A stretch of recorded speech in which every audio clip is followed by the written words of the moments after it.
Hi there. So let's have a quick chat about challenges caused by urban change in London. And there are some quite high level keywords in these 2 bullet points, and we need to be aware of what they are and what they mean. So let's run through them. So let's have a think about urban change. So change is key here. We're not looking at a snapshot. That's how it is, that's how it's always been, and how it will always be. We're actually looking at the way that things have changed through time in London. So social, that's to do with people, and economic is to do with money. Deprivation, now that word, what does that mean? If you are deprived of something, what does it mean? Yeah, it means you haven't got enough of something. So deprivation is it means that things are not good, that you haven't got what you need. So social and economic deprivation means poor quality living. It means that you are on low incomes.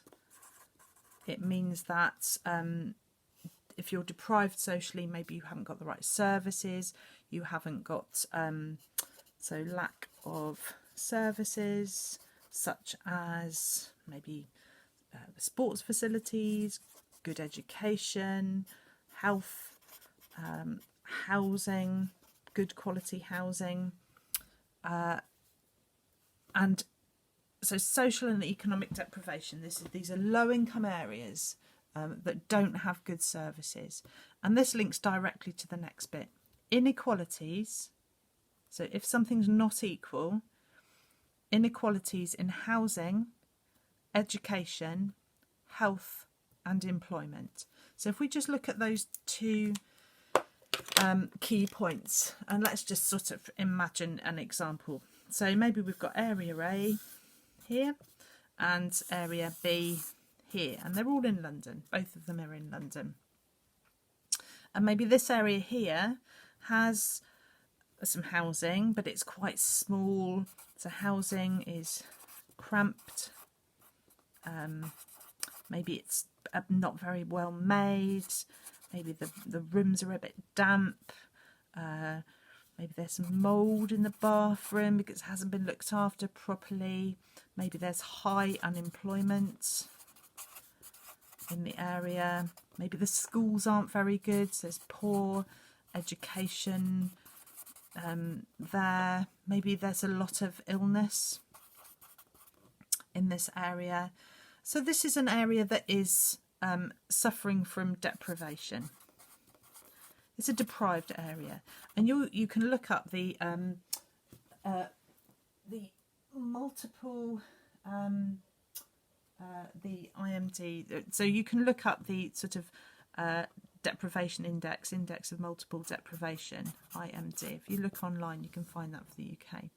So this is an area, maybe there's a lot of crime, maybe sadly there's a lot of drug use, which we know can link sometimes to some of these things. So there are reasons why these are mixed.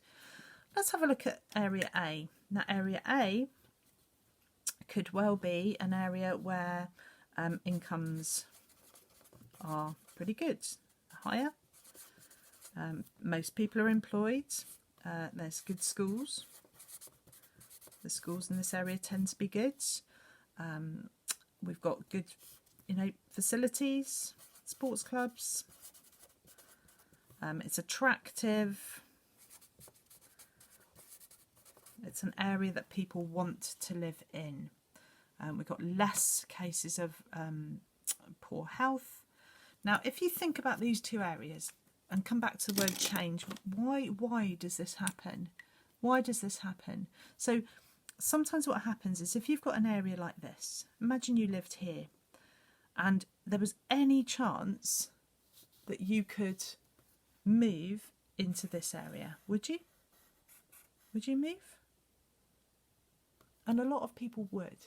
So what happens is a lot of people, sorry if you can read that before, a lot of people move this way if they can. And what that does is it creates a kind of a downward spiral really for this area. as people who can move out do, and people who can't move out either because, you know, they are on benefits, disability benefits, or they're unemployed, so therefore they can't afford to move. They stay in this area, and you can have this situation where some areas, you know, some areas get worse, and this is called a spiral of decline, and it can mean that an area gets worse and worse and worse as another area becomes desirable. People move in, and maybe that's because the schools are good, and if you can afford to, you move in so your children can go to that school, and that means that the house prices go up, and therefore people living there have higher incomes, and people maybe get trapped in this situation and can't move out because they can't afford to. So that change through time creates inequalities, more deprived areas, less deprived areas. Some of these things are social, to do with education, housing, and some of these things are economic, to do with incomes and to do with jobs. And we see a lot of this in London. We see a lot of richer areas and some areas that are really quite deprived.